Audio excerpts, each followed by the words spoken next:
guys, hi. Everyone, hi.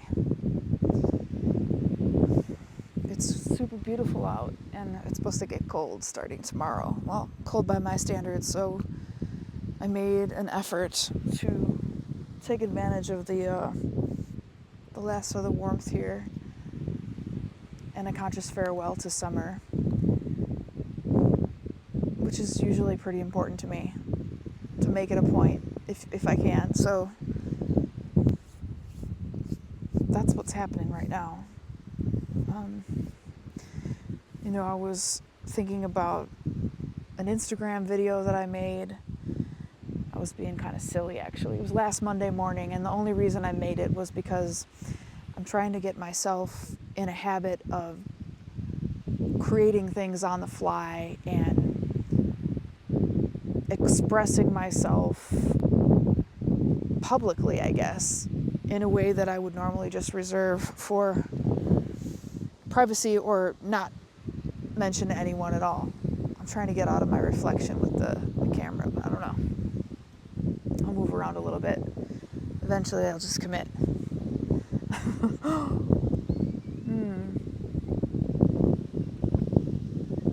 Excuse me. So I was joking about wanting to get a ham radio, and I don't even really know much about ham radios. Let me take that back. I know nothing about zero things about ham radios. Don't really have any interest in ham radios. None of the above. I was making just a silly video about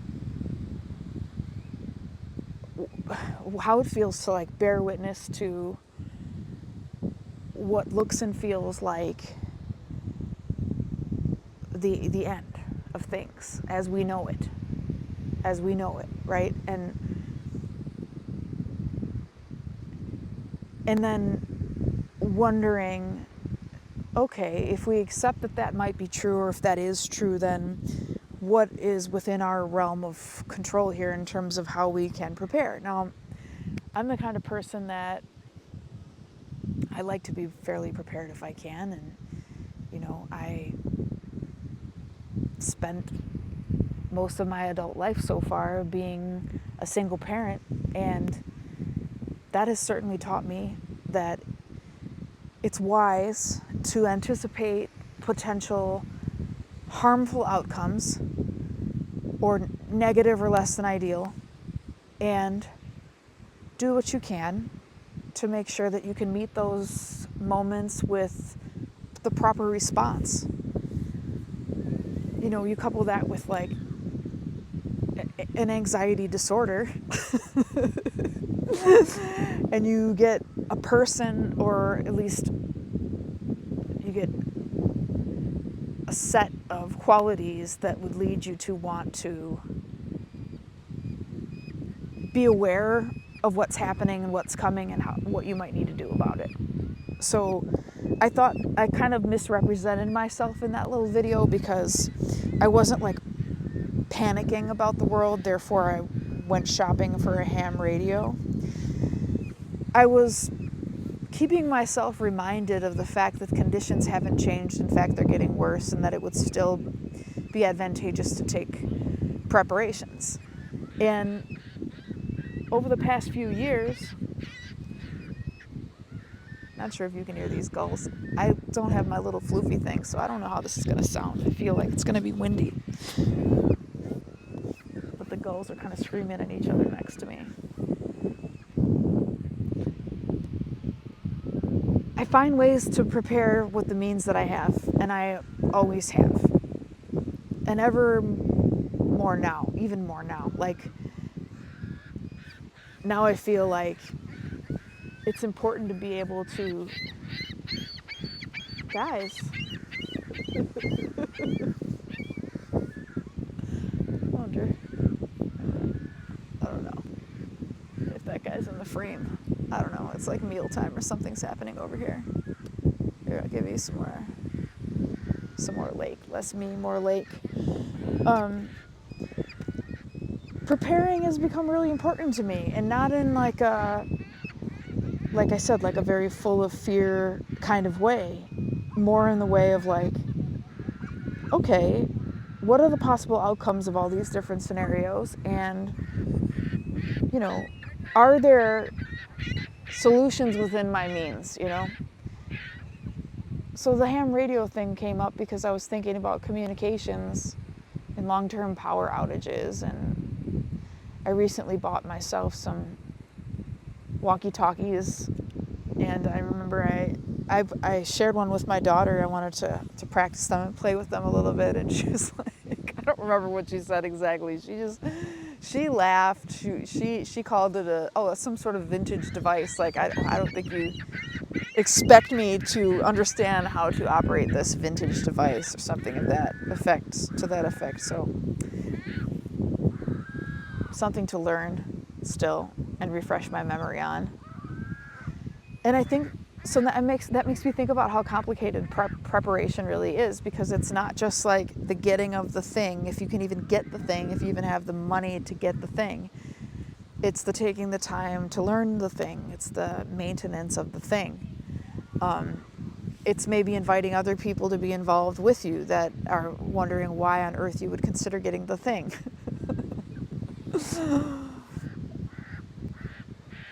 Yeah. These gulls are having a scream fest right next to me.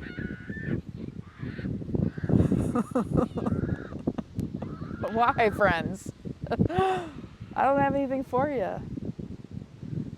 You don't make any YouTube here. Come on.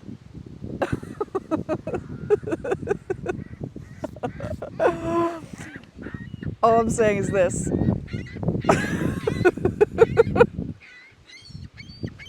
This.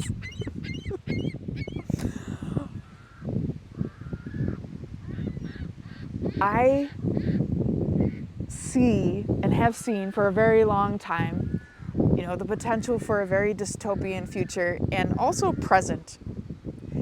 And while we can go and be in these beautiful, expansive spaces, and we can and we should for as long as we are able and may, we are also dealing with this overarching reality of the collapse of things. And that's really overwhelming, especially for, like the people that I work with.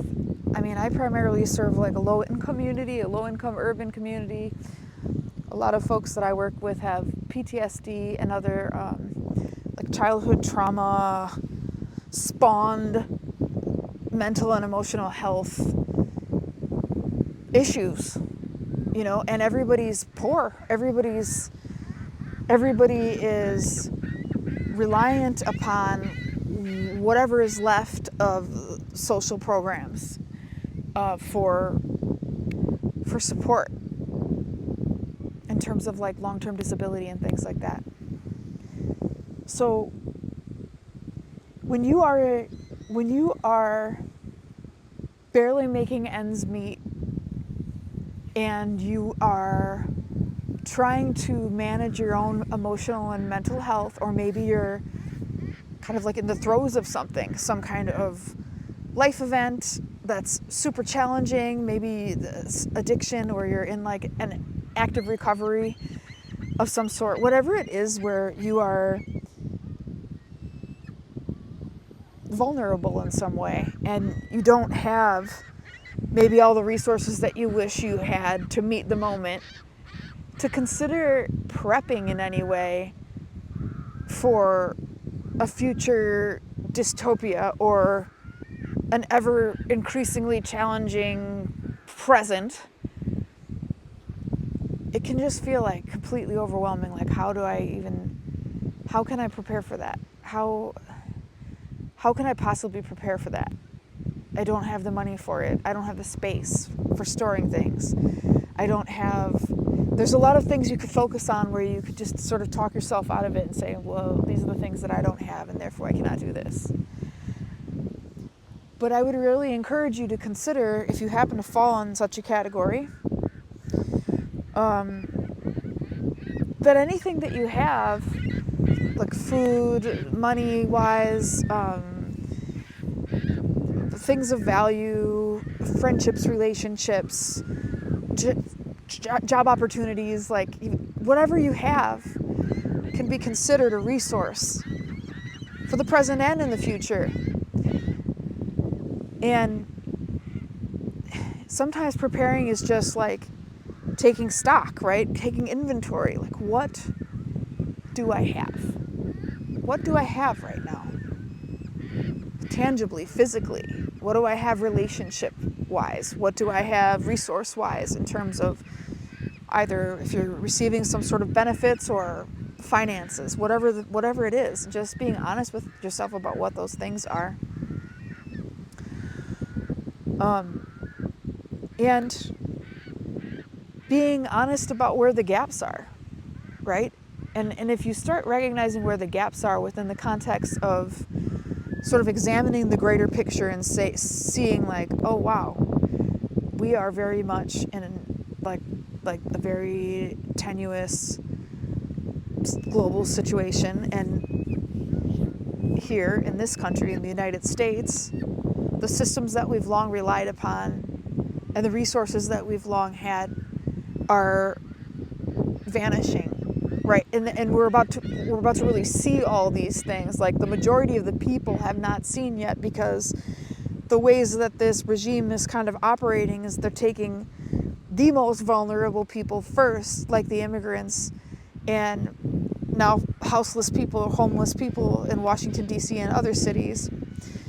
And then from there could move on to other vulnerable groups, which is another reason why I think it can be really overwhelming for people who are low income and have all these other barriers present to really consider prepping.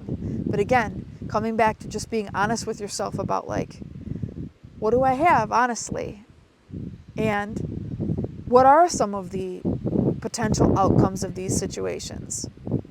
And what would it be beneficial for me to have during such a time, even if it would only just get me through a few moments or a few days? And once you start asking yourself those questions, and perhaps not just shutting yourself down and saying like, this is out of my reach, just allowing for what? Allowing for the possibility of like things to come into your sphere by being on the lookout for them and by believing that they're available and they can be accessed, right? I have not always had as much money as I have now, and now I don't really have that much money now, but I've had way less,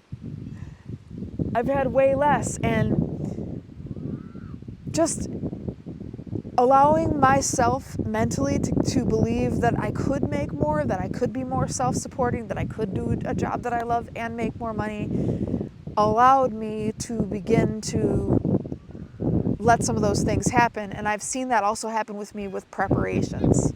So just kind of getting yourself mentally aware of like, okay, this is happening. I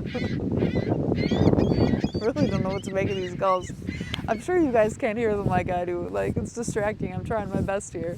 There's a lot of different stimulating things happening. I'm just wanting to encourage you. I'm just wanting to encourage you to consider the possibility that you will continue to have your needs met even during the most dire of times.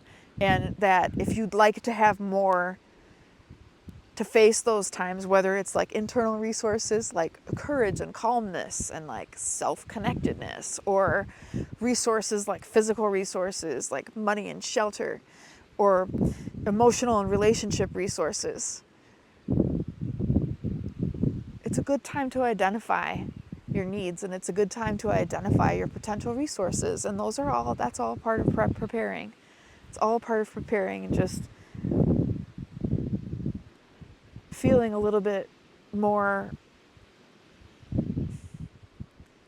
confident, I guess, that you can handle a little more, at least, of what's coming or what may come.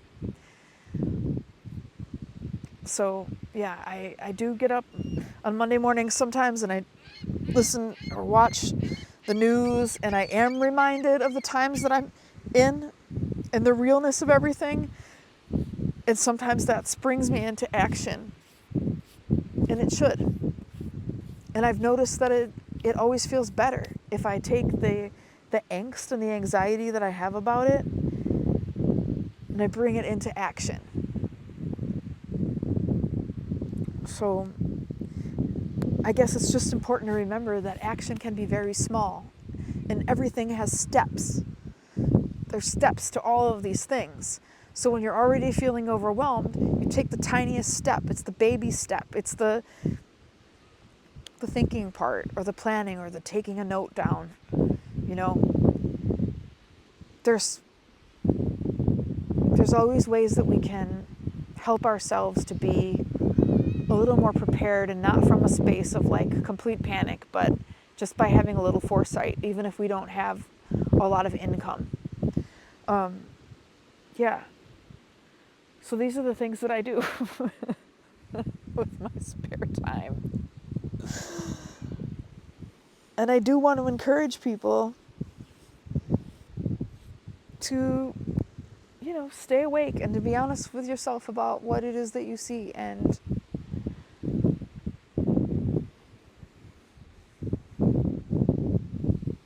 what it is you have, what it is that you're worried about, and how you might be able to prepare for it.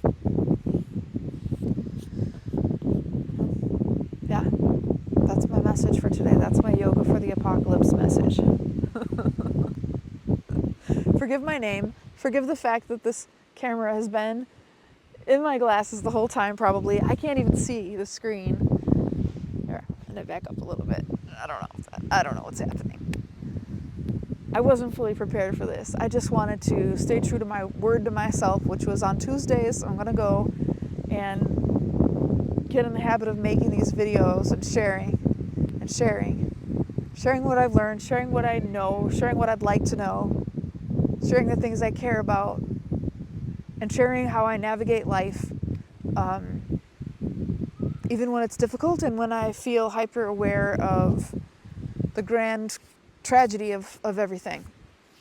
And then also to come to places like this and urge other people to do the same, to keep yourself as grounded as you can be in the present moment, so long, you know, as your present moment can still provide you with some safety and some peace. It's important to enjoy that, absorb that as well. So thank you for being here for our little beach talk. I do enjoy having friends with me at the beach. I had these guys. Well, now they're going to be quiet because we're wrapping it up, of course. Well, anyway, my name is Jessica. I teach yoga. I love teaching yoga. I have many an interest, and a lot of experience, and a lot of things related to living life well, in my opinion. And I hope to share some of those with you. I invite your comments. I invite your questions. All right. Until next time. Thank you.